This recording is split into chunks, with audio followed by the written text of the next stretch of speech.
سر، آج کل جو کابل کے حالات ہیں ان کے بارے میں کچھ فرمائیے۔ کابل کے حالات کے بارے میں اور کوئی سوال کریں، کوئی ذاتی سوال، کوئی ایسی چیز پوچھیں جس کے جواب سے آپ کے عمل کو کوئی فرق پڑ سکے یا جس سے آپ کے علم کو فرق پڑ سکتا ہو۔ دنیا میں ہونے والے واقعات، قریب ترین ہونے والے واقعات، پڑوسیوں کے ہاں ہونے والے واقعات سے اگر آپ کی زندگی میں فرق نہیں پڑتا تو ان کے بارے میں علم اضافی ہے۔ علم حاصل کرنے کا طریقہ یہ ہے کہ علم اس چیز کا حاصل کرو جس سے آپ کی زندگی متاثر ہو رہی ہو یا متاثر ہو سکتی ہو۔ علم اس چیز کا حاصل کرو جس سے آپ کی موت متاثر ہو رہی ہو یا موت متاثر ہو سکتی ہو۔ علم اس چیز کا حاصل کرو جس سے آپ کی موت کے بعد کے حالات متاثر ہو رہے ہوں یا متاثر ہو سکتے ہوں۔ علم وہ حاصل کرو جس سے آپ کی اولادوں کو تاثیر مل سکے یا وہ متاثر ہو رہی ہوں یا متاثر ہو سکتی ہوں۔ علم اس چیز کا حاصل کرو جو آپ کے عمل کی اصلاح کرنے کے قابل ہو، اور اس عمل کی اصلاح کرو جس سے آپ کو دقت پیدا ہونے کے امکانات ہوں۔ اس لیے جب اس یونٹ کی صفائی ہو جائے تو پھر انسان بیرونی منظر دیکھ لیتا ہے۔ اگر آپ کو ذاتی طور پر فائدہ نہیں ہو رہا تو پھر امریکہ میں کیا ہو رہا ہے، ارد گرد کیا ہو رہا ہے، اور کون سے پہاڑ پر کون سا درخت اگ رہا ہے، تو یہ تو صرف اطلاع ہے۔ اس لیے اس سوال کو تلاش کیا جائے جس سے آپ کی ذاتی زندگی کے متاثر ہونے کے کوئی امکانات ہوں۔ ایسا کوئی سوال پوچھو۔ آپ اتنے سارے لوگ بیٹھے ہو، کچھ سوچو اور کوئی سوال پوچھو۔ حضور صلی اللہ علیہ وسلم کا رشتہ کس نے تلاش کیا تھا اور اس زمانے میں نکاح کس نے پڑھایا تھا؟ اگر اس سوال کا جواب دے دیا جائے تو پھر آپ کا اگلا سوال یہ ہوگا کہ اسلام سے پہلے نکاح اسلامی کیسے تھا؟ اسلام سے پہلے کون سا اسلام تھا؟ اس سوال کے بارے میں وضاحت کر دی جائے گی۔ پہلے آپ میری بات سن لو۔ سوال اس چیز کے متعلق کرو جو اس وقت آپ کو متاثر کر رہی ہو۔ اگر میں یہ کہوں کہ حضور اکرم صلی اللہ علیہ وسلم کا نکاح اللہ میاں نے پڑھایا تو یہ بڑی آسان بات ہے۔ آپ صلی اللہ علیہ وسلم کے لیے گفتگو کس نے کی تھی؟ اللہ میاں نے۔ اللہ کا یہ ارشاد ہے کہ آپ صلی اللہ علیہ وسلم تو بولتے نہیں جب تک ہم نہ بلوائیں، اور آپ صلی اللہ علیہ وسلم کا کوئی عمل نہیں جب تک ہم نہ کروائیں۔ حضور پاک صلی اللہ علیہ وسلم کی زندگی ایسی زندگی ہے کہ جس زندگی کا کوئی بھی عمل آپ کو انسانی لیول پہ نہیں سوچنا چاہیے۔ مسلمانوں کو اس نقطے پہ آگ کی دقت ہوتی ہے، یہ دقت اب دور ہونی چاہیے۔ آپ صلی اللہ علیہ وسلم کے عمل اور انسانوں کے عمل برابر بھی ہوں تب بھی کوئی چیز برابر نہیں ہو سکتی۔ کافروں کو یہی بات تو سمجھ نہیں آتی تھی کہ یہ کیسے پیغمبر ہیں کہ بازاروں میں جاتے ہیں اور سودا لیتے ہیں، ان کے ساتھ تو فرشتے ہونے چاہیے تھے۔ اللہ میاں نے کہا کہ اگر آپ صلی اللہ علیہ وسلم کے ساتھ فرشتے ہوں گے تب بھی کافروں کو سمجھ نہیں آئے گی۔ ماننے والے مانتے رہیں گے، نہ ماننے والے پھر بھی مانیں گے۔ معجزہ رونما ہو جائے گا تو کافر پھر بھی نہیں مانیں گے۔ ایک زندگی جو ہے حضور پاک صلی اللہ علیہ وسلم کی زندگی، وہ ایسی ہے کہ میرے حساب سے اس میں آپ تحقیق نہ کرو، سیرت کی کتابیں بھی نہ پڑھو، بس آپ انہیں مانتے چلے جاؤ اور یہ کہو کہ آپ صلی اللہ علیہ وسلم نے جو کچھ کیا ٹھیک کیا، آپ صلی اللہ علیہ وسلم سے جو ہوا صحیح ہوا، آپ صلی اللہ علیہ وسلم کی زندگی کا ہر شعبہ صحیح ہے، ہر مقام صحیح ہے، وہ سب اللہ کی طرف سے ہے۔ لوگ پوچھ سکتے ہیں کہ اعلان نبوت سے پہلے کی آپ صلی اللہ علیہ وسلم کی زندگی کیا تھی؟ وہ بھی نبوت کی زندگی تھی۔ اگر حضور پاک صلی اللہ علیہ وسلم کی نبوت کا اعلان ہو جائے تب نبوت ہے، اور اگر اعلان نہ ہو تب نبوت ہے۔ تو نبوت سے پہلے کی زندگی کیا ہے؟ وہ بھی نبوت ہے، کیونکہ آپ جانتے ہو کہ آدم علیہ السلام ابھی تخلیق نہیں ہوئے اور حضور صلی اللہ علیہ وسلم نبی ہیں۔ بس یہ بات یاد رکھو، اصل ایمان یہی ہے۔ اس وقت جب کہ اللہ تعالیٰ نے اپنے جلوے کا اظہار نہیں کیا تھا، آپ صلی اللہ علیہ وسلم نبی ہیں۔ اللہ تعالیٰ کی منشا حضور پاک صلی اللہ علیہ وسلم ہے۔ اللہ تعالیٰ کی رحمت حضور پاک صلی اللہ علیہ وسلم کے نام سے ہے، وگرنہ آپ تاریخ دیکھیں گے تو کہیں نام آئے گا ورقہ بن نوفل کا، کہیں اور نام آئیں گے، کہیں اور بزرگ آئیں گے، پھر اور سوال نکل آئیں گے۔ کیا اویس کرنی رحمت اللہ سے آپ صلی اللہ علیہ وسلم کی ملاقات ہوئی تھی کہ نہیں ہوئی تھی؟ یہ سب تاریخی واقعات چھوڑ دو، حضور پاک صلی اللہ علیہ وسلم کی زندگی ساری کی ساری اللہ تعالیٰ کی مرضی کے عین مطابق ہے، اللہ تعالیٰ کے حکم کے عین مطابق ہے۔ آپ صلی اللہ علیہ وسلم نے جو کچھ کیا وہ اللہ ہی نے کیا۔ آپ صلی اللہ علیہ وسلم کا ہر کام اللہ کی طرف سے ہے۔ اس زندگی کی ہرگز ایسے تحقیق نہ کرنا جیسی کتابوں نے لکھی ہے۔ کتابوں نے حضور پاک صلی اللہ علیہ وسلم کی آدھی زندگی لکھی ہے۔ کتابوں نے وہ زندگی لکھی ہے جو دن کی روشنی والی ہے۔ رات کی زندگی لکھی ہی کسی نے نہیں۔ رات کی زندگی پوری طرح ایک راز ہے، اور پھر آپ صلی اللہ علیہ وسلم کے ظاہر وجود کی زندگی لکھی ہوئی ہے، اور اس ظاہری زندگی کے بعد آپ صلی اللہ علیہ وسلم کا عمل جاری ہے، اور آج بھی جاری ہے۔ آج بھی بے شمار لوگوں کو اسی طرح نصیحت ہوتی ہے اور فیض ملتا ہے۔ میں نے پہلے بتایا تھا کہ حدیث وہ ہے جو حضور پاک صلی اللہ علیہ وسلم نے ارشاد فرمائی۔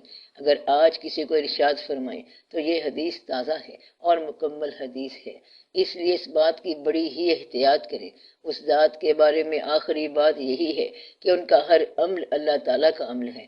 قرآن میں اللہ کا فرمان ہے کہ اے نبی صلی اللہ علیہ وسلم، جو کچھ آپ صلی اللہ علیہ وسلم نے پھینکا وہ آپ صلی اللہ علیہ وسلم نے نہیں پھینکا بلکہ اللہ نے pھینکا۔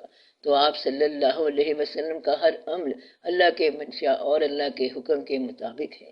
تو ایسا سوال ڈھونڈو جس کا آپ کی ذات کے ساتھ تعلق ہو اور جس سے اصلاح عمل ہونے کا تعلق ہو۔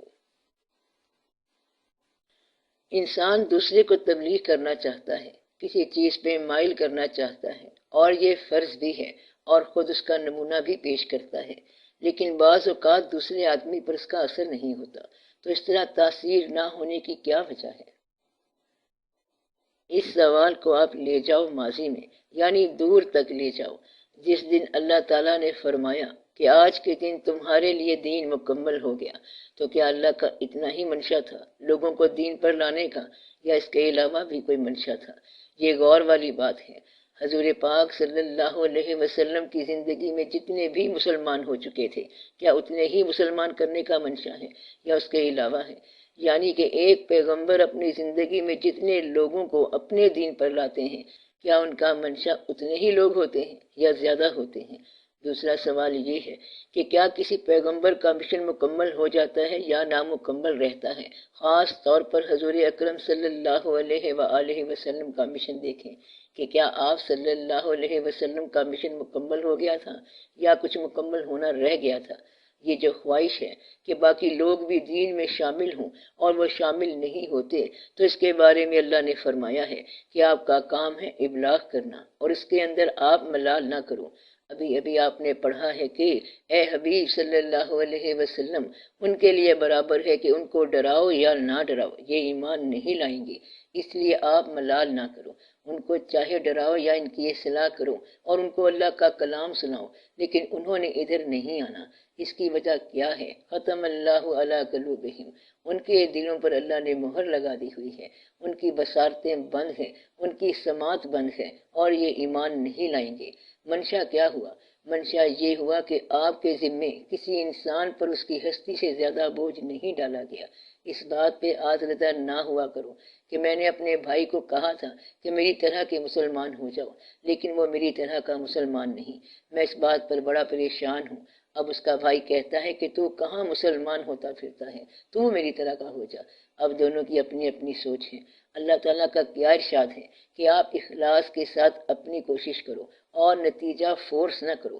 کہیں ایسا نہ ہو کہ آپ ان کو مارنا شروع کر دو اور ان کے ساتھ جھگڑنا شروع کر دو اور ان کو گولی مار دو، کیونکہ انہوں نے تمہارے خدا کو برا بھلا کہا تھا۔ تو کیا اپنے خدا کو تو نے بچانا ہے، حالانکہ خدا نے تجھے بچانا تھا؟ تم خدا کو بچانے کی اس طرح فکر نہ کرو۔ جہاں پر حضور پاک صلی اللہ علیہ وسلم کی بات ہو وہاں اور بات ہے، وہاں نقلی طور پر غصہ نہ کرنا۔ اس مقام پر حضور پاک صلی اللہ علیہ وسلم کی شان کے بارے میں اصلی غصہ آ گیا تو پھر تمہاری بات بن گئی۔ اگر ویسے ہی تم نے اپنے پاس سے بات بنائی ہے تو یہ بات ٹھیک نہیں ہے۔ اس لیے کبھی تم اسلام کو بچانے کی فکر نہ کرنا، کیونکہ اسلام نے تمہیں بچانا ہے۔ کبھی نقلی غصہ نہ کرنا، یہ نہ کہنا کہ اس شخص نے اللہ کی شان میں کوئی گستاخی کی ہے اور یہ جو ہے غیر مسلمان ہے، اتنا عرصہ ہمارے پاس بیٹھا رہا، ہمیں پتہ ہی نہ چلا، اس کو تو ہم نے ویسے ہی گولی مار دینی تھی۔ اصلاح کتنی کرنی ہے آپ نے؟ جتنا آپ کا حق ہو، جتنی آپ کی استعداد ہو، جتنا آپ کا شوق ہو اور جتنی آپ کی پہنچ ہو، آپ پوری کوشش کرو، اور نتیجہ اگر زیرو نکلے تب بھی گھبراؤ نہیں۔ بعض اوقات ایسا ہوتا ہے کہ نتیجہ کچھ عرصے کے بعد نکلتا ہے۔ یہ واقعہ حضور اکرم صلی اللہ علیہ وآلہ وسلم کے ساتھ بھی ہوا۔ جب آپ صلی اللہ علیہ وسلم وادی طائف کی ابتلا سے گزرے، پھر ایک آواز آئی کہ اگر آپ صلی اللہ علیہ وسلم فرمائیں تو اس بستی کو اڑا دیا جائے۔ آپ صلی اللہ علیہ وسلم نے فرمایا کہ بات یہ ہے کہ اس بستی کو رہنے دیا جائے۔ اگر یہ مسلمان نہیں ہو رہے تو عین ممکن ہے کہ ان کی نسلوں میں سے مسلمان ہو جائیں۔ اس لیے مسلمان صبر کرنے والے ہیں۔ اگر اللہ راضی ہے تو ہمیں ہر اذیت قبول ہے، اللہ ساتھ نہ چھوڑے تو ہمیں کسی کے ساتھ کی ضرورت نہیں ہے۔ اس ساری گفتگو کا نتیجہ کیا نکلا؟ تبلیغ برائے رضائے الہی کرنی چاہیے، اور تبلیغ برائے کنورشن نہ کرنا۔ تبلیغ دوسروں کو اپنی طرف مائل کرنے کی بات نہیں ہے، بلکہ تبلیغ کے ذریعے خدا کو راضی کرو۔ تبلیغ کے ذریعے بندوں کو مائل نہیں کرنا، بلکہ اللہ کو مائل کرنا ہے۔ آپ اتنی تبلیغ کرو جتنی اللہ نے آپ کو استعداد دی ہوئی ہے۔ اگر تبلیغ کے دوران کسی وقت آپ کا ذہن کام نہیں کرتا تو پھر آپ کا مکہ کام نہ کرے۔ یہ مہربانی ضرور کرنا۔ ایک آدمی نے بحث کے دوران دوسرے سے کہا، دیکھو اب تمہارا ذہن کام نہیں کر رہا۔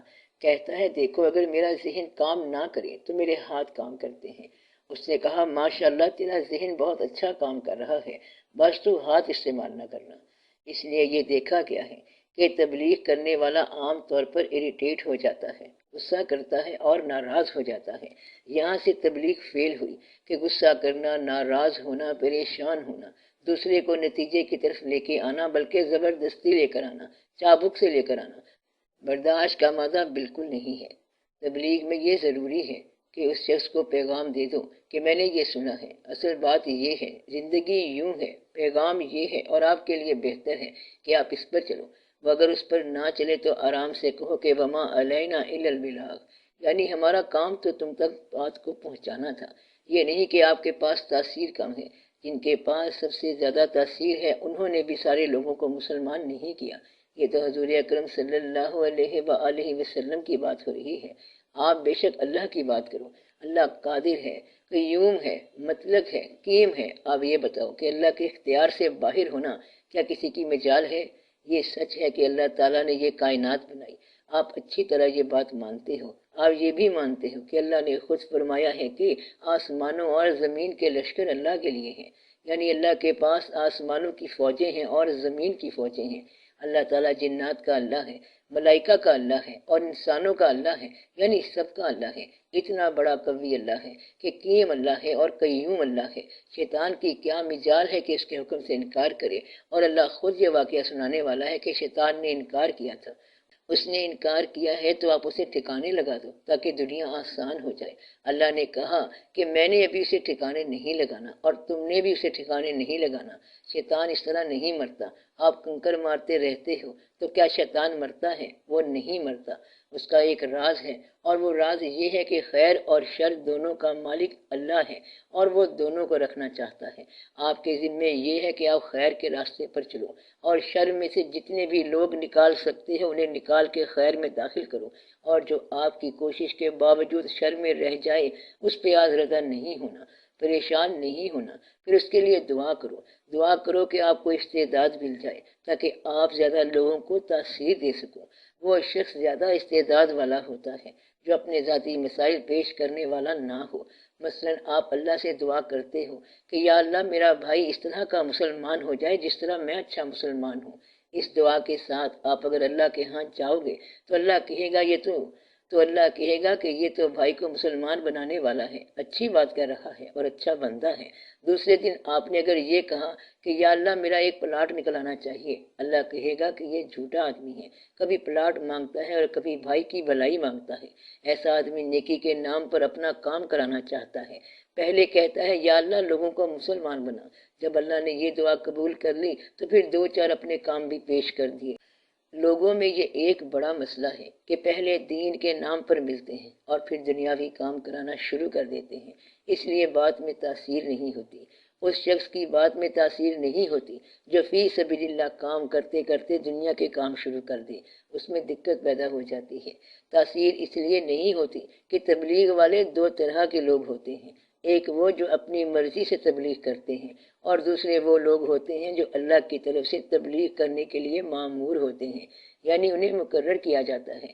جو لوگ مامور ہوتے ہیں ان کی بات میں تاثیر ہوتی ہے۔ حضرت شیخ عبد القادر جیلانی رحمۃ اللہ جب خطبہ دیتے تو لوگ قطار در قطار شامل ہوتے اور سنتے ہوئے زارو قطار ہو جاتے۔ آپ ایک بار بیمار ہو گئے، آپ نے اپنے صاحبزادے سے کہا کہ آج آپ خطبہ دے دیں۔ بیٹے نے سارے واقعات بیان کیے، پورا علم بیان کیا، لیکن وہ بات اور وہ تاثیر نہیں ہوئی۔ پھر آپ خود تشریف لائے اور فرمایا دیکھو آج طبیعت ٹھیک نہیں ہے، ناساز ہے، بس آپ نے اتنی ہی بات کہی اور کہتے ہیں کہ لوگوں پہ اثر شروع ہو گیا اور ان پر رکت طاری ہو گئی۔ آپ کی شخصیت صاحب تاثیر اس وقت بنتی ہے جب آپ اپنی تاثیر سے باہر کی چیزیں اٹھا کے گھر نہ لے آئیں، اس وقت آپ صاحب تاثیر ہو جاتے ہیں۔ جو لوگ معمور ہوتے ہیں صرف ان کی باتوں میں تاثیر ہوتی ہے۔ یہ جن بزرگوں کے نام آپ کو یاد ہیں، مثلا داتا صاحب رحمۃ اللہ اور خواجہ صاحب رحمۃ اللہ اور اسی طرح کے دوسرے بزرگ، یہ سارے کے سارے کوئی جادوگر لوگ نہیں تھے، بلکہ یہ صاحبان تاثیر تھے۔ تاثیر کا یہ عالم ہے کہ اب ان کی قبر ہے جو بولتی نہیں ہے، اور لوگ پھر بھی تاثیر لے کے آ جاتے ہیں۔ وہ لوگ بھی تاثیر لے کے آتے ہیں جو زیادہ ماننے والے نہیں ہوتے۔ ان کی تاثیر کا عالم یہ ہے کہ آج بھی وہ لوگ صاحبانی تاثیر ہیں، اگرچہ موجود نہیں ہیں۔ اپنی ذات کو نمایاں کرنے کے لیے جو لوگ صاحبانی تاثیر بننا چاہتے ہیں ان کو تاثیر نہیں ملتی۔ یہ آج کل جتنے لوگ آپ دیکھتے ہیں کہ تاثیر کے ساتھ اپنی ذات کو نمایاں کرنا چاہتے ہیں، ان کا کوئی نام بھی نہیں لیتا۔ اور یہ جو اصل تاثیر والے لوگ ہیں، جن کے آستانے ہیں، یہ لوگ اپنے گھر سے دور آ گئے، اپنا وطن چھوڑ کے آ گئے اور میٹھی باتوں کے ساتھ تاثیر پیدا کی، اور ایسی تاثیر کہ جو آج تک چلی آ رہی ہے۔ تاثیر اس وقت ملتی ہے جب آپ ضرورت سے آزاد ہو جاؤ۔ اگر آپ ضرورت سے نہ نکلو گے تو تاثیر کم ہی ملے گی، اور اصل راز یہ ہے کہ اللہ تعالیٰ جس کو چاہے تاثیر والا بنا دے۔ ایسا ہوتا ہے کہ ایک کی بات کا اثر ہوتا ہے اور دوسرے کی بات کا اثر نہیں ہوتا۔ کوا بیچارہ بولتا رہتا ہے اور اثر نہیں ہوتا، بلبل بولتی ہے تو اثر ہو جاتا ہے۔ کوے بیچارے کے پاس تاثیر نہیں ہے، جتنا شور مچاتا جائے اس کا اثر نہیں ہوگا۔ تاثیر جو ہے یہ نصیب کی بات ہے، یہ ٹریننگ کی بات نہیں، یہ کوئی سبق کی بات نہیں۔ اگر چند لوگوں کو خطبہ یاد کرا دو اور سارے لوگ باری باری پڑھتے جائیں تو سب کی تاثیر نہیں ہوگی، بلکہ صرف ایک شخص کی تاثیر ہوگی۔ اگر سب لوگوں کو ایک جملہ کہنے کے لیے دے دیا جائے اور سارے آدمی ایک ہی جملہ کہیں تو صرف ایک آدمی صاحب تاثیر ہوگا جو اس جملے کو ادا کرتے کرتے تاثیر بنا دے گا۔ 1000 بندوں میں ایک بندہ تاثیر والا ہوگا۔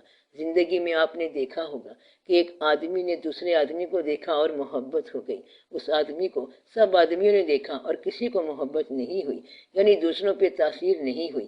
مطلب یہ کہ ایک نے دیکھا محبت ہو گئی اور سب نے دیکھا تو سب کو نہیں ہوئی۔ لہٰذا ایک آدمی جس سے کسی کو محبت ہو جائے اس کے لیے ضروری نہیں ہے کہ سب سے محبت کرے۔ یہی تو وجہ ہے کہ قرآن پاک کے بارے میں اللہ تعالیٰ یہ فرماتا ہے کہ اگر ہم یہ قرآن پاک پہاڑ پر نازل فرماتے تو اس پر اللہ کی خشیت سے لرزہ طاری ہو جاتا اور ریزہ ریزہ ہو جاتا۔ اور آپ خود دیکھتے ہو کہ چند روپوں کے لیے انسان قرآن کی جھوٹی قسم کھا کے آ جاتا ہے، اس شخص پر قرآن کا اثر نہیں ہوتا۔ اگر باطن درست نہ ہو تو قرآن بھی اثر نہیں کرتا۔ تاثیر کی بات ہر ایک کی بات نہیں ہے، یہ ان لوگوں کی بات ہے جن لوگوں کا نصیب اچھا ہو، جن لوگوں کے باطن کی اصلاح ہو اور جن کے رزق میں حلال شامل ہو۔ ایک دفعہ حضور صلی اللہ علیہ وسلم غصے میں فرمانے لگے کہ تم لوگ پوچھتے ہو کہ دعا میں اثر نہیں ہوتا۔ آپ صلی اللہ علیہ وسلم نے فرمایا ایسے آدمی کا اندازہ لگاؤ جس کا طعام حرام ہے، جس کا خرام حرام، جس کا لباس حرام اور ناپاک ہو، اور جس کا وجود ناپاک ہو، اور جس کے بال پریشان ہو، جس کا لباس پریشان ہو، اور جس کی شکل پرا گندا ہو۔ اب اس آدمی کی دعا کیسے قبول ہو؟ جس شخص کے لباس میں، خوراک میں، پیسے میں، رہائش میں ناپاکیزگی ہو، اس کی دعا پاکیزہ اللہ کے ہاں کیسے قبول ہو؟ اس لیے دعا کی جرت کرنے سے پہلے کم از کم لقمہ حلال کی جستجو کرو۔ لقمہ حلال کے بعد دعا منظور ہونا شروع ہو جاتی ہے۔ اگر لقمہ حلال نہیں ملتا تو فاقے کا لقمہ کر لو، تھوڑا فاقہ کر لو، 3 دن کا فاقہ ہو تو کہتے ہیں دعا قبول ہو جاتی ہے۔ یہ حدیث شریف ہے کہ آپ روزہ رکھو تو شام کو دعا قبول ہو جاتی ہے۔ روزہ رکھنے سے دن بھر آپ فقیر بنے رہتے ہو، درویش بنے رہتے ہو، یعنی کہ آپ کو بھوک لگی ہوئی ہے اور آپ کھانا نہیں کھاتے، کھانا موجود ہے لیکن نہیں کھاتے، خوراک اویلیبل ہے نہیں کھاتے، بس یہ فقیری ہوتی ہے۔ فقیری کسے کہتے ہیں؟ چیز حاصل ہو اور استعمال نہ ہو، یہی فقیری ہے، اسے فقیری بولتے ہیں۔ فقیری سے تاثیر ملتی ہے، اور اپنے ملک میں دیکھو کہ کتنی تبلیغ ہو رہی ہے اور تاثیر کا کیا عالم ہے۔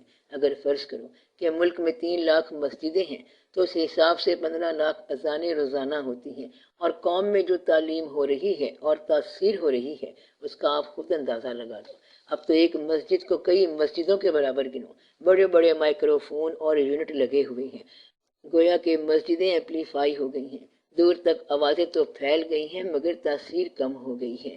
آج سائنسدان کہتے ہیں کہ آواز کو ایمپلیفائی سے علیحدہ رکھو، کیونکہ آواز جب سے مشین میں سے ہو کے جانے لگ گئی تو تاثیر کم ہو گئی ہے۔ عام طور پر یہ کہا جاتا ہے، اب یہ مغرب نے کہنا شروع کر دیا ہے کہ آواز کو مائکرو فون سے نکالو۔ اب تقریر کرنے والے بڑے بڑے ادارے یہ کوشش کر رہے ہیں کہ آواز کو مائکرو فون سے علیحدہ رکھا جائے اور اتنا جلسہ کیا جائے جس تک آپ کی آواز پہنچ سکے۔ یہ واقعہ شروع ہو رہا ہے۔ مشین درمیان میں آئی تو تاثیر کم ہو گئی۔ شروع میں لوگ کہتے تھے کہ لاؤڈ سپیکر شیطانی کام ہے۔ ویسے بھی آپ کو یاد ہوگا کہ چھوٹی چھوٹی مسجدوں میں ایک آدمی کی اذان کی آواز ہوتی تھی جو آپ کے کانوں میں ضرور آتی تھی اور پتہ چل جاتا تھا کہ اذان ہو گئی ہے، حالانکہ مسجد دور ہوتی تھی۔ اب پاس لاؤڈ سپیکر ہوتا ہے، کوئی پوچھتا ہے کہ کیا اذان ہو گئی ہے، کہتا ہے کب ہوئی ہے۔ اتنے بڑے لاؤڈ سپیکر کے باوجود اذان کی آواز نہیں آتی۔ دراصل آپ کو اذان سننے کا شوق نہیں رہا، شوق کا نام ہے تاثیر۔ دعا کرو اللہ تعالیٰ سینے کو کھول دے اور زبان کو تاثیر دے۔ موسیٰ علیہ السلام کی زبان میں لکنت تھی لیکن آپ بڑے صاحب تاثیر تھے، گویا کہ اگر کسی میں زبان کی لکنت ہو تب بھی وہ صاحب تاثیر ہو سکتا ہے۔ پھر موسیٰ علیہ السلام نے اللہ سے کہا کہ کہیں مرسا طریقے سے بولنا پڑتا ہے تو میرے بھائی کو بھی بیان دے دے، تو اللہ تعالیٰ نے ان کے بھائی کو بھی پیغمبری دے دی اور تاثیر بھی۔ اس لیے یہ اللہ تعالیٰ کا فضل ہوتا ہے۔ تاثیر ہونا پیغمبری شعبہ ہے، لیکن پیغمبری نہیں ہوتی۔ ان لوگوں میں بڑی بڑی تاثیر ہوتی تھی۔ ایک آدمی ایک بزرگ کے پاس گیا کہ دعا کریں کہ میرا بیٹا ٹھیک ہو جائے۔ انہوں نے فرمایا کہ کل لے آنا۔ دوسرے دن گئے، انہوں نے کہا کہ بیٹا گڑ نہ کھانا، وہ ٹھیک ہو گیا۔ لوگوں نے پوچھا آپ نے کل کیوں نہیں کہا تھا؟ انہوں نے کہا کہ کل ہم اس وقت خود گڑ کھا رہے تھے۔ بات یہ ہے کہ برائی خود میں ہے تو تاثیر کیسے ہو؟ اس لیے پہلے اپنی تاثیر اپنے اندر پیدا کرو، پھر اس کے بعد آپ باہر اثر پیدا کرو گے۔ اللہ کا فرمان ہے کہ مت کہو وہ بات جو تم نہیں کرتے۔ اس وقت تک تاثیر نہیں بنے گی جب تک وہ چیز جو تم کہتے ہو خود نہیں کرو گے، تب تاثیر ہوگی۔ دعا کرو تاثیر ہو جائے۔ آمین یا رب العالمین۔ جناب میں اپنے بھائی کی بیماری کی وجہ سے بہت فکر مند ہوں۔ دیکھو اس میں ایک ضروری بات، فقیرانہ بات کروں تو آپ اس کو اللہ کے حوالے کر دو، اور اگر پیروں والی بات کروں تو دعا کرو کہ اس کا بھائی ٹھیک ہو جائے۔ یہ پیری والی بات ہے۔ فقیری والی بات یہ ہے کہ اللہ کے حوالے کر دو اور آپ بھی اللہ کے حوالے ہو جاؤ۔ نہ اپنی زندگی بچانے کی فکر کرو اور نہ اس کی زندگی بچانے کی فکر کرو۔ یہ تو ہے فقیرانہ بات۔ میرے خیال میں آپ کو فقیر ہو جانا چاہیے۔ اگر اللہ کے علاوہ آپ کے بھائی کو کوئی لے گیا تو ہم اسے ضرور روک لیں گے، اگر اسے اللہ خود لے گیا تو بھی قبول کر لے۔ اپنے پاس لے جانا اور یہاں رکھ لینا دونوں اللہ کے لیے برابر ہیں۔ میرے خیال میں آپ تو فقیر ہو، آپ کو تو کم از کم ایسی بات نہیں کرنی چاہیے۔ اس طرح کی بات تو بھائی کی بیوی کرے یا بھائی کے بچے کریں۔ یہ بھائی کا فقیر بھائی تو اس طرح کی بات نہ کرے۔ تو اللہ والا ہے، تو یہ کہہ کہ یا اللہ تیری مہربانی ہے، اگر تو اسے رکھنا چاہتا ہے تو رکھ لے اور لے جانا چاہتا ہے تو لے جا۔ ویسے یہ بتاؤ کہ تمہارے خیال میں اللہ اسے کتنا عرصہ اور رکھے؟ 10 سال تک اور رکھ لے یا 15 سال تک اور رکھ لے؟ اس کے بعد بھی تو لے جائے گا، تو تم اب اس کے ساتھ چل۔ بلکہ ہم بھی سارے چلنے کے لیے تیار ہیں۔ ہمارے ہاں یعنی فقیروں کے ہاں زندگی سے ادھر اور زندگی سے ادھر برابر ہے۔ ادھر بھی ہم اللہ کے ہیں، ادھر بھی ہم اللہ کے ہیں۔ کہہ دو یا اللہ سب تیرے سپرد ہے، ہمارے ساتھ ذرا رعایت اور مہربانی فرما۔ گھبرانا نہیں، بالکل فکر نہ کرنا، اس معاملے میں دخل نہ دو، یہ اللہ کے کام ہیں، اللہ کی مرضی کے کام ہیں، آپ یہ دیکھو اور اللہ سے رعایت مانگو۔ فقراء کی اتنی ساری بات ہوتی ہے کہ اللہ تعالیٰ رعایت کرے، رحم فرمائے، آمین یا رب العالمین۔ یہ واقعہ چلنے والا واقعہ ہے اور سارا قافلہ اسی طرح چلتا رہتا ہے، اس طرح اللہ تعالیٰ فضل کرتا رہتا ہے۔ آپ اس بات پہ غور کرو کہ پیدائش سے بہت پہلے تمام دن مقرر ہو چکے ہیں، ابھی بندہ پیدا ہی نہیں ہوا، ابھی شادیاں ہی نہیں ہوئی ہیں اور دن مقرر ہو گیا ہے۔ اللہ تعالیٰ فرشتوں سے کیا کہتا ہے، اس بندے کو دنیا میں بھیج رہے ہیں، اس کی تاریخ پیدائش مقرر ہو گئی ہے، بلکہ تاریخ پیدائش چھوڑو، پہلے تاریخ وفات مقرر کرو، اس لیے تم گھبرایا نہ کرو، آپ بالکل بے فکر رہو، آپ درویش آدمی ہو، آپ لوگ ہر دم اللہ اللہ کیا کرو اور ان باتوں کا فکر نہ کیا کرو۔ اللہ تعالیٰ رحم فرمائے، ایکسٹینڈ کر دے یا ایکسٹینڈ نہ کرے، ہم ہر حال میں قبول کرنے والے ہیں۔ اداس نہ ہونا، اداسی میں ایمان کی کمزوری ہو جاتی ہے۔ آپ ہر چیز اللہ تعالیٰ کے حوالے کرو اور اس سے کہو کہ یا اللہ تھوڑی مہربانی فرما، بس اللہ مہربانی فرمائے۔ ویسے یہ دعا ہے اور دعا دعویٰ نہیں ہے، اللہ مہربانی فرمائے، اللہ کی مرضی ہے قبول کر لے یا نہ قبول کرے۔ اللہ تو کہتا ہے کہ میں جھکانے والا ہوں اور ہر ایک کو جھکاتا ہوں، زمین و آسمان کو جھکا کے رکھ دیتا ہوں۔ اللہ ہر جگہ ہے اور کہیں بھی نہیں ہے، یہ سب اللہ کے کام ہیں۔ اللہ کہتا ہے کہ میں اللہ ہوں اور میں تمہارے بس میں نہیں آؤں گا، بلکہ تم میری تحویل میں رہو گے، اور تم مجھ سے یہ نہ پوچھنا کہ میں نے ایسا کیوں کیا ہے، بلکہ میں نے تم سے پوچھنا ہے کہ تم نے ایسا کیوں کیا۔ اللہ کا ارشاد ہے کہ بل ہم یسألون، یعنی مجھ سے یہ نہیں پوچھا جائے گا کہ میں نے ایسا کیوں کیا، بلکہ میں تم سے پوچھوں گا۔ تو یہ اللہ تعالیٰ کا حکم ہے کہ تم ہی لوگوں سے پوچھا جائے گا۔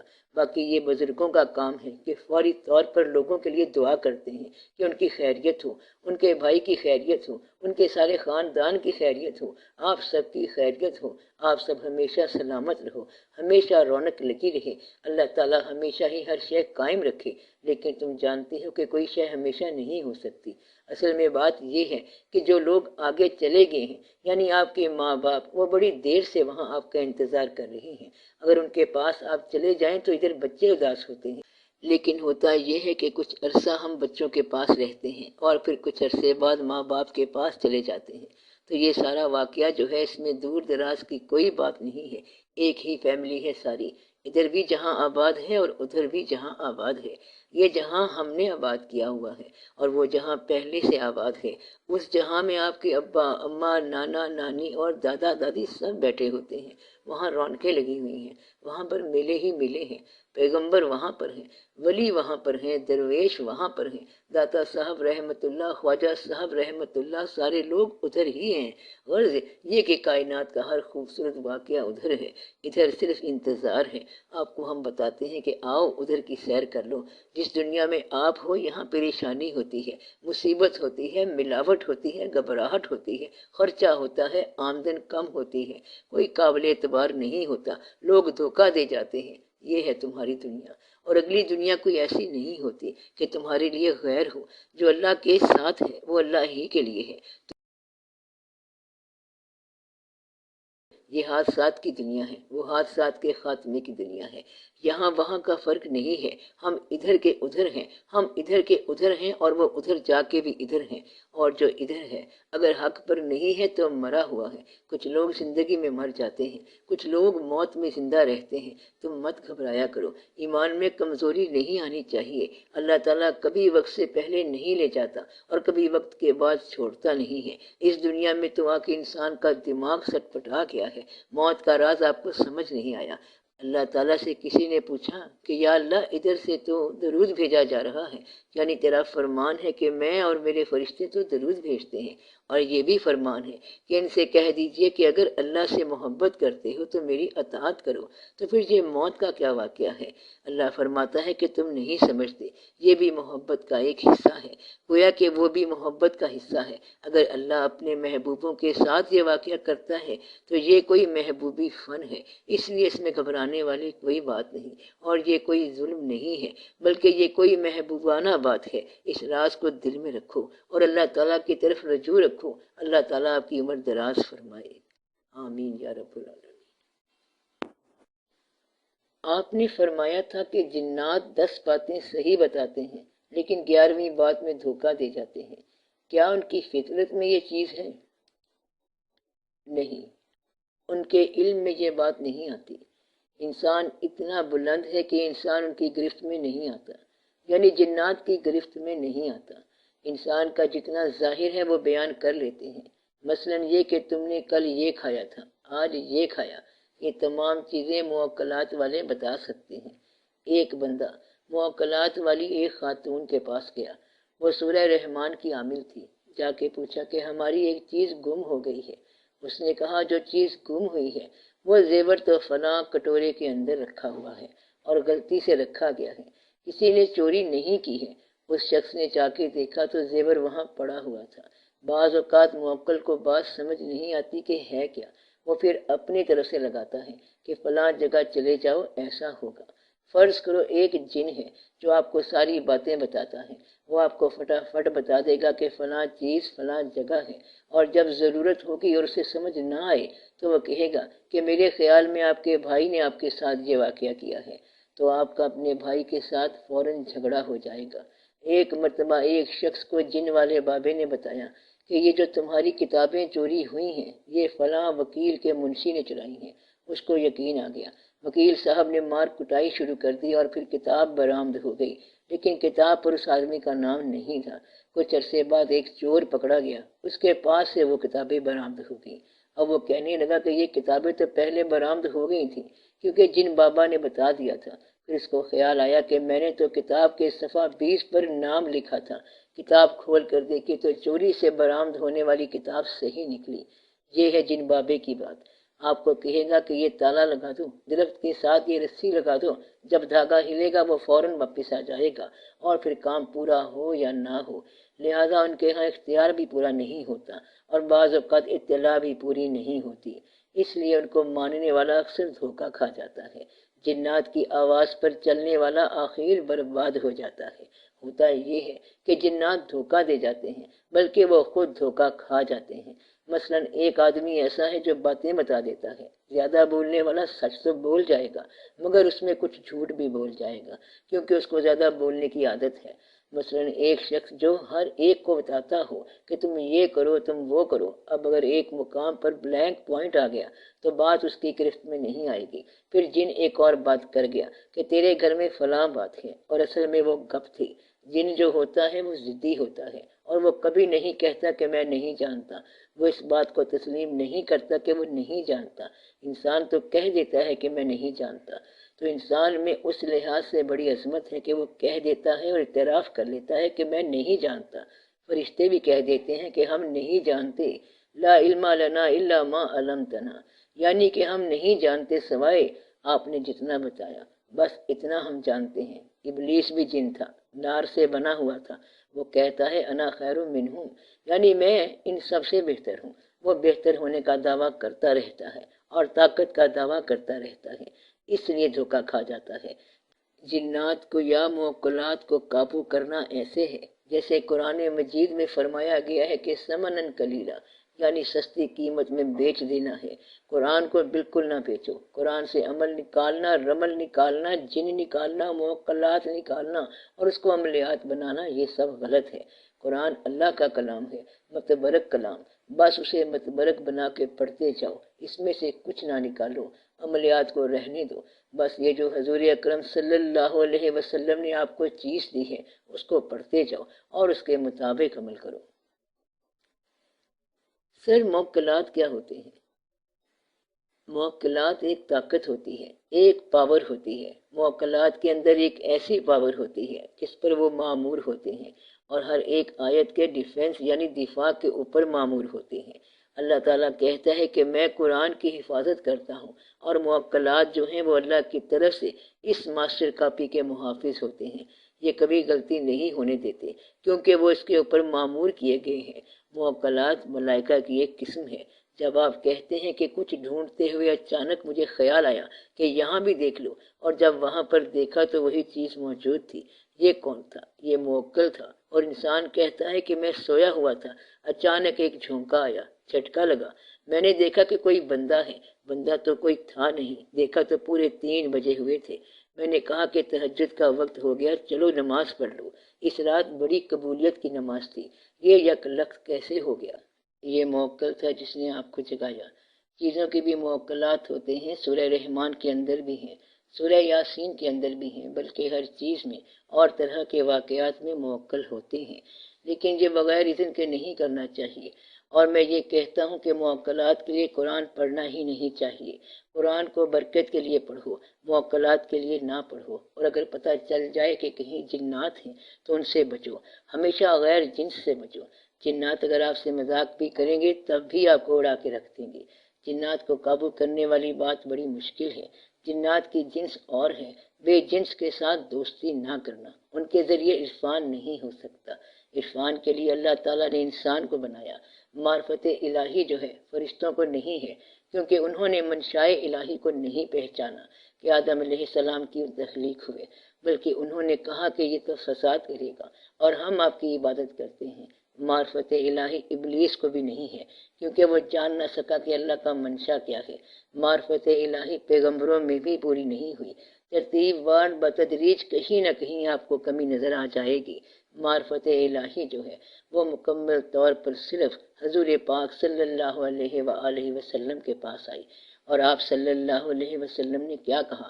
آپ صلی اللہ علیہ وسلم نے کہا کہ جو اللہ کی معرفت کا حق ہے وہ ہم ادا نہیں کر سکتے۔ اصل معرفت یہ ہے، باقی دعوے چلے آ رہے ہیں، دعوے جو ہیں یہ معرفت نہیں ہے۔ جن بھی ایک دعویٰ ہے، حقیقت میں اللہ کی معرفت کیا ہے کہ ہم اس کی معرفت کا حق ادا نہیں کر سکتے۔ مطلب یہ کہ وہ ایسی ذات ہے کہ ہم اس کی معرفت کا حق ادا نہیں کر سکتے۔ پھر درویشوں نے یہ کہا کہ اللہ کی معرفت یہ ہے کہ ہم اللہ کی معرفت حاصل نہیں کر سکتے، اور اس کی یہ پہچان ہے کہ ہم اس کی پہچان نہیں کر سکتے۔ بزرگان دین کے واقعات کے سلسلے میں بعض اوقات بڑی غیر مستند اور ناقابل یقین باتیں پڑھنے اور سننے میں آتی ہیں کہ اب جیسے آپ نے کہا کہ معرفت الہی حاصل ہو نہیں سکتی، اور ایک مستند بزرگ فرماتے ہیں کہ میں ساری کائنات کو اپنی ہتھیلی پر دیکھتا ہوں۔ اس بزرگ نے یہ فرمایا ہے کہ میں کائنات کو اپنی ہتھیلی پہ دیکھتا ہوں۔ انہوں نے کائنات کا کہا ہے، اللہ کا تو نہیں کہا۔ سر کائنات بھی تو اللہ میاں کی ہے نا۔ کائنات اللہ کی مخلوق ہے، اس کی معرفت مخلوق کی معرفت ہے۔ میں خالق کی معرفت کہہ رہا ہوں، اور مخلوق کی معرفت کا ہونا ممکن ہے۔ یہ خالق کی معرفت کی بات ہو رہی ہے، مخلوق کی معرفت کی بات کر سکتی ہے۔ یہ بات شاید سلطان العارفین رحمۃ اللہ نے کہی ہوگی۔ سلطان العارفین حضرت سلطان باہو رحمۃ اللہ کا کہنا ہے کہ 18,000 عالم میری ہتھیلی پر ہیں، اور یہ بھی ان کا فرمان ہے کہ 14 طبق دلی دے اندر تمبو وانگو تانے ہو۔ یہ ساری باتیں جو کر رہے ہیں وہ آپ کے لیے کر رہے ہیں، اور آپ کو سنانے کے لیے، چونکہ آپ ان کی بات مانتے ہو۔ اب انہوں نے نہ 14,000 گنوائے ہیں، نہ کسی کو 14 طبق دکھائے ہیں، اور نہ 18,000 عالم کی بات سمجھائی ہے، اور نہ رائی کا دانہ ہم نے ان کی ہتھیلی پر دیکھا ہے۔ مثلا اگر تمہیں بات سمجھ آئے تو سارا آسمان تیری نگاہ میں ہے، اور یہ واقعی تمہاری نگاہ میں ہے۔ اتنی سی تمہاری آنکھ اور اتنا بڑا آسمان اس کے اندر آ گیا، اور ساری کائنات آنکھ کے دل میں ہے۔ کروڑوں ستاروں کو دیکھنے والی صرف آنکھ ہے۔ اب اگر یہ کہہ دیا کہ سارا آسمان میری آنکھ میں ہے اور نگاہ کو بھی آپ دل میں رکھ لو، تو آپ کہہ سکتے ہو کہ سارا آسمان میری ہتھیلی پر ہے۔ یہ سمبل ہے۔ اب ایک ستارہ آپ لے لوں تو اس کی روشنی زمین پر آنے میں کروڑوں سال لگ جائیں، کروڑوں سال نور چاہیے اس کو۔ سال نور آپ کو پتہ ہوگا ہی روشنی کی رفتار کیا ہے، 1,86,000 میل فی سیکنڈ۔ پھر گھنٹے بناؤ، سالوں کے سیکنڈ بناؤ، پھر ضرب دو تو کروڑ سال سے روشنی زمین پر ہے۔ انہوں نے کیسے دیکھ لیا؟ بس دیکھ لیا اور ادراک کر لیا۔ پھر وہ یہ کہتے ہیں کہ جو کچھ ہے یہ غیر ہے، اور یہ سب وہم و خیال ہے، ہونا نہ ہونا بات صرف اللہ کے امر کی ہے، اور ہم امر کو جانتے ہیں۔ بات اتنی ساری ہے۔ جلوے میری نگاہ میں کونوں مکاں کے ہیں۔ جب تو مالک کونوں مکاں کے ساتھ ہو گیا تو تمہاری نگاہ میں جلوے کونوں مکاں کے ہی ہوں گے۔ یہ صرف ماننے والے کی بات ہے۔ نہ ماننے والے تو حضور اکرم صلی اللہ علیہ وآلہ وسلم کے بارے میں یہ نہیں مانتے کہ آپ صلی اللہ علیہ وسلم سب کچھ جاننے والے ہیں۔ اس لیے آپ اس بات پہ گھبرایا نہ کرو کہ بزرگ جانتے ہیں یا نہیں جانتے۔ مثلاً میں ایک بات جانتا ہوں کہ ہر آدمی مر جائے گا، کیا اس بات میں کوئی دقت ہے؟ بلکہ یہ سب جانتے ہیں کہ یہ سارا عالم فانی ہے، جو پیدا ہوا وہ فانی ہے۔ اسی طرح علم بنتا ہے اور پھر بڑھتا جاتا ہے۔ یہی تو میں کہہ رہا تھا جو آپ نے فرمایا کہ ہمارے نبی کریم صلی اللہ علیہ وسلم نے فرمایا کہ یہ عرفان کی حد ہے، تو یہ تو ایک عام آدمی بھی جانتا ہے کہ ہم خدا کو نہیں جان سکتے۔ نہ، اگر عام آدمی یہ بات کہے گا تو یہ گستاخی ہوگی۔ اگر کوئی شخص یہ کہے کہ ہم خدا کو نہیں جان سکتے تو یہ بڑی گستاخی ہے۔ اللہ کو جاننے کے بعد اگر کوئی یہ کہے کہ ہم اس کو جان نہیں سکتے تو یہ پہچان ہے۔ اللہ کہتا ہے کہ میں نے مخلوق کو پیدا کیا تاکہ میں پہچانا جاؤں۔ ایک عام آدمی اگر کہتا ہے کہ میں اللہ کو نہیں پہچانتا تو وہ گستاخ ہے اور کافر ہے۔ دوسرا آدمی کہتا ہے کہ مجھے اللہ کو پہچاننے کی خواہش ہے، تو کہو کہ اچھا، کوشش کرتے ہیں۔ عمر گزری چلتے چلتے، قطرہ سمندر میں جا ملا اور پھر سمندر بہت وسیع نکلا۔ آخر کار قطرہ کہتا ہے کہ سمندر کی وسعت سمجھ نہیں آئی، لیکن یہ بات وہ اس راستے پہ چلنے کے بعد کہنے کے قابل ہوا، اور یہ ادب سے کہا ہے۔ پہلا شخص جس نے سفر شروع ہی نہیں کیا، وہ اگر ایسا بیان دے تو سمجھو وہ گستاخی سے کہہ رہا ہے۔ اس لیے کافر بھی یہ بات کہہ سکتا ہے کہ ہم اللہ کو سمجھ نہیں سکتے، اور یہ جو علم والا کہے گا کہ ہم اللہ کو سمجھ نہیں سکتے، یہ ادب سے کہے گا۔ مثلاً ایک شخص کہتا ہے کہ تیرے ابا کی کتنی طاقت ہے؟ وہ جواب دیتا ہے کہ ابا کی کوئی طاقت نہیں ہے۔ دوسرا شخص کہتا ہے کہ تیرے ابا کی طاقت کتنی ہے؟ کہتا ہے ابا کے ساتھ تو محبت ہی محبت ہے، میں طاقت کو نہیں مانتا۔ اب سمجھ آئی کہ پہچان میں کیا فرق ہوتا ہے۔ ایک شخص کہتا ہے کہ تیرے دوست کا کیا حال ہے؟ وہ کہتا ہے کہ ہم نے کبھی اپنے دوست کی طرف دیکھا ہی نہیں، یہ گستاخ آدمی ہے۔ دوسرا شخص کہتا ہے کہ تیرے دوست کا کیا حال ہے؟ تو وہ کہتا ہے کہ اس کی طرف ہم کبھی دیکھ ہی نہیں سکتے، یہ شوق والا شخص ہے۔ تو دونوں نے دوست کی طرف آنکھ اٹھا کر نہیں دیکھا، ایک نے گستاخی سے اور دوسرے نے ادب سے۔ گستاخ آدمی بھی آنکھ اٹھا کر نہیں دیکھتا اور مؤدب بھی نہیں دیکھتا۔ اس فرق کو ضرور سمجھو، پھر بات سمجھ آئے گی۔ اس لیے پہچان کی بات عام آدمی کی بات نہیں ہو رہی، عام آدمی کا فارمولہ اور ہے۔ اللہ کا منشا ہے کہ میں پہچانا جاؤں، تو اس کو پہچاننے کی کوشش کرو۔ پہلے اپنے آپ کو پہچانو گے تب اللہ کو پہچان پاؤ گے۔ میں نے آپ کو کتنی بار سمجھایا ہے کہ اگر آپ اپنے کان کو دیکھو تو یہ کوئی اور شے مانگتا ہے۔ کان کیا مانگے گا؟ آواز مانگے گا، کسی اور کی آواز مانگے گا۔ نگاہ جو ہے کسی اور طرح کے منظر مانگے۔ گویا کہ آپ کا تمام جسم جو ہے یہ غیر کائنات سے متعلق ہے، یعنی باہر کی کائنات سے متعلق ہے۔ اس طرح دل بھی کسی دلبر کی اطاعت سے کائنات سے متعلق ہے، اور روح کائنات کے مالک سے متعلق ہے۔ جب آپ مقام روح پہ آؤ گے تو آپ مالک کائنات سے متعلق ہو جاؤ گے۔ اگر اپنی نگاہ تک رہو گے تو نظر تک پہنچو گے۔ نظر کیا مانگتی ہے؟ کسی اور کا جلوہ۔ کان کس کی آواز سننا چاہتا ہے؟ کسی اور کی۔ ذہن کیا سوچتا ہے؟ کسی کا خیال۔ دل کیا چاہتا ہے؟ کسی اور کی دل بری۔ روح جو ہے یہ مالک کی بات سنتی ہے کہ مالک کیا ہے۔ اپنی روح کو پہچان لو تو گویا آپ نے امر الہی پہچان لیا۔ جب آپ نے امر الہی پہچان لیا تو کچھ نہ کچھ اور آگے چلیں گے۔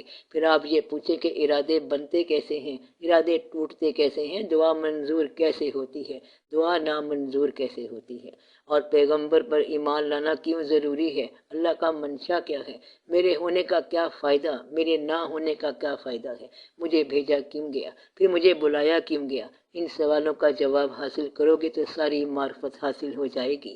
اس لیے یہ جان لو کہ معرفت الہی آسان ہے۔ سائنس کی روح سے ذہن میں خیال آتا ہے، اور ذہن جو ہے وہ ریفلیکسز کو کنٹرول کرتا ہے، جبکہ دین میں دل کا زیادہ ذکر ہے۔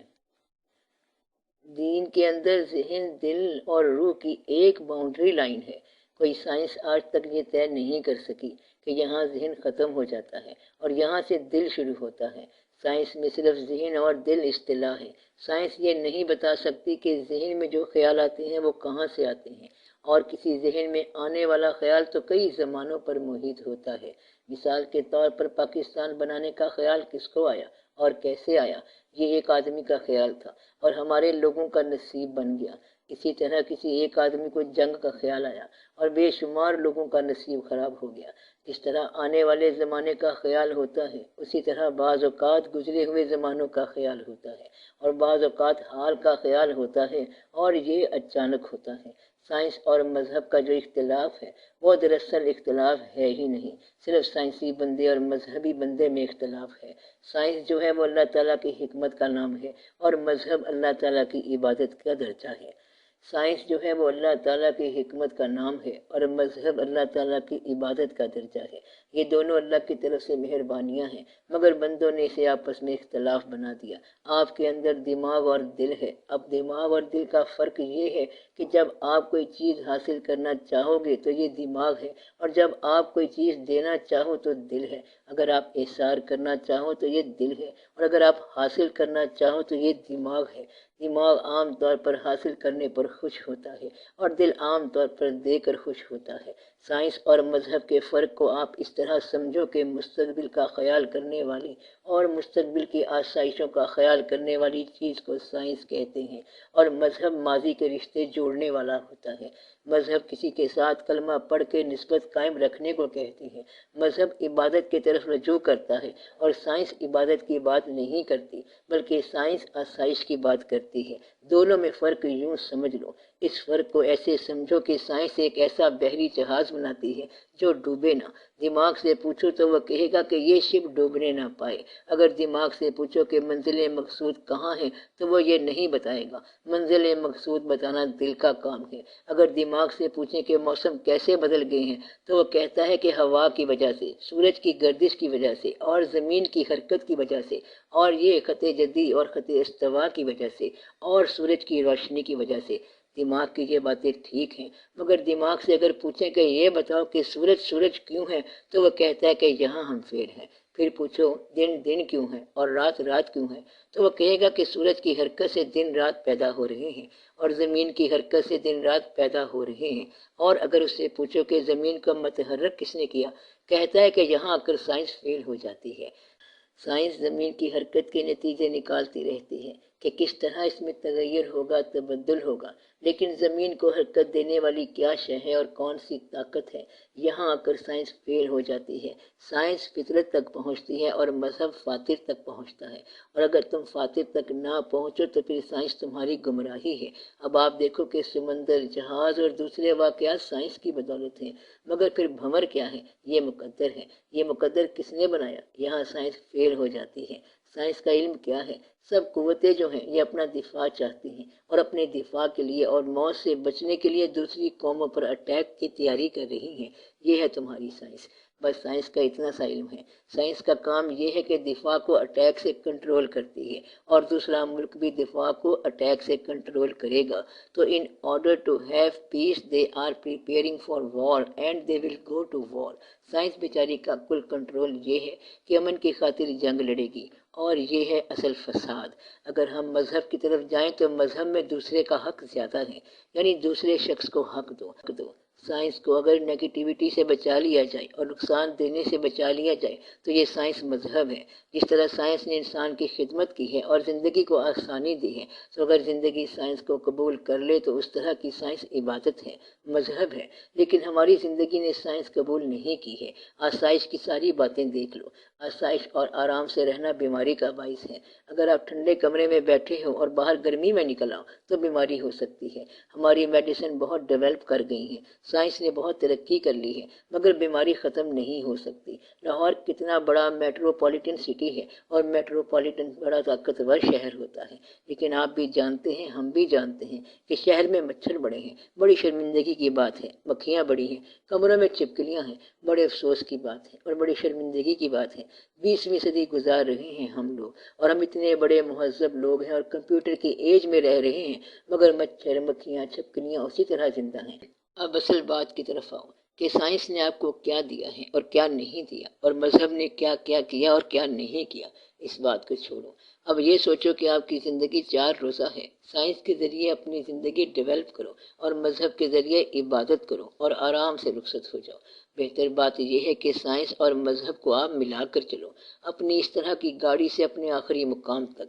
اس لیے بہتر ہے کہ بات یہ ہے کہ ملا کے چلاؤ سائنس کو اور مذہب کو، یعنی کہ دل کو اور دماغ کو۔ اس طرح ساری باتیں ٹھیک ہو جائیں گی۔ اب آخر میں دعا کرو۔ دعا کیا کی جائے؟ پہلی دعا تو یہ کی جائے کہ یا اللہ تعالی ہم لوگوں کو آخری وقت تک صحت اور عافیت سے رکھ۔ یا رب العالمین جو ہمارے عزیز بیمار ہیں ان کو شفا عطا فرما۔ یا رب العالمین جو لوگ اندیشے میں ہیں ان کے اندیشے دور فرما۔ یا رب العالمین جو لوگ ضرورت مند ہیں ان کی ضرورتیں پوری فرما، اور جن کے حالات کمزور ہیں ان کے حالات بہتر فرما۔ یا رب العالمین ہمیں دین اور دنیا کے اندر بہتری عطا فرما اور استقامت عطا فرما۔ ہماری یہ زندگی اور وہ زندگی دونوں بہتر ہوں۔ اپنا فضل رکھ اور اپنے حبیب صلی اللہ علیہ وآلہ وسلم کی محبت عطا فرمائی رکھ، اور ملک کے حالات جو ہیں یہ بھی ایسے بہتر کر دے کہ ملک آنے والے زمانوں تک ہمیشہ رہے اور اسلامی تشخص کے ساتھ رہے۔ کابل کو ہمارے لیے اندیشہ نہ بنا۔ یا رب العالمین کابل کو اسلام کے حوالے سے آزاد فرما، اور یہ بھی اسلامی تشخص کے ساتھ اپنی ترقی پر گامزن ہو، اور یہاں سے لے کر وہاں تک پورے کا پورا اسلامی بیلٹ بن جائے۔ صلی اللہ تعالی علی خیر خلقہ و نور عرشہ سیدنا و سندنا و حبیبنا محمد و آلہ و اصحابہ اجمعین برحمتک یا ارحم الراحمین۔